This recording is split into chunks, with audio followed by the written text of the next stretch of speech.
अमावस्या पौर्णिमेचे रहस्य, गणपती बाप्पांनी दिला शाप। गणपती बाप्पा यांना लहानपणापासून मोदक आणि लाडू प्रचंड प्रमाणात आवडतात। एकदा बाप्पांच्या भक्ताने त्यांना लाडू आणि मोदकाचा नैवेद्य अर्पण केला।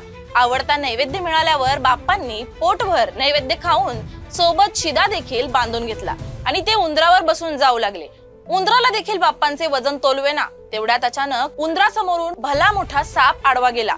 त्यामुळे उंदराने घाबरून उडी मारली, म्हणून गणपती बाप्पा खाली पडले आणि त्यांनी बांधून घेतलेल्या शिद्यातील मोदक लाडू देखील खाली पडले। गणपती बाप्पांची ही अवस्था पाहून आकाशातील चंद्र मोठ्याने हसला। बाप्पांचं मोठं पोट हत्तीची सोंड बनत बाप्पांची टिंगल उडवायला सुरुवात केली। यावर बाप्पांना राग आला आणि त्यांनी चंद्राला शाप दिला। हे चंद्रा, तू माझ्यावर हसलास, तुला काय वाटतं? तू खूप देखणा आहेस। मी तुला शाप देतो की तू आकाशातून गायब होशील आणि पुन्हा कधीच दिसणार नाही। हे ऐकून चंद्राला आपली चूक समजली आणि त्याने गणपती बाप्पांची क्षमा मागितली। चंद्राला केलेल्या कृत्याचा पश्चाताप झाल्याने बाप्पांनी शापाचा प्रभाव कमी केला।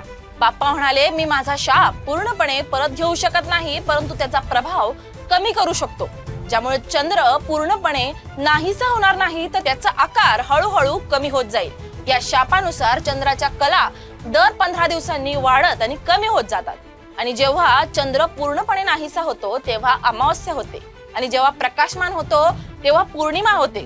चंद्राची कला जशी वाढते कमी होते तसंच आपलं जीवन देखील कधी तेजस्वी कधी मंद असतं। परंतु आपण आपल्या चुका मान्य केल्या तर प्रत्येक अमावस्येनंतर नवीन पौर्णिमा नक्की येते। पुढील भागात पाहूया कार्तिकेय आणि गणपतीचे शर्यत प्रदक्षिणेतील युक्ती।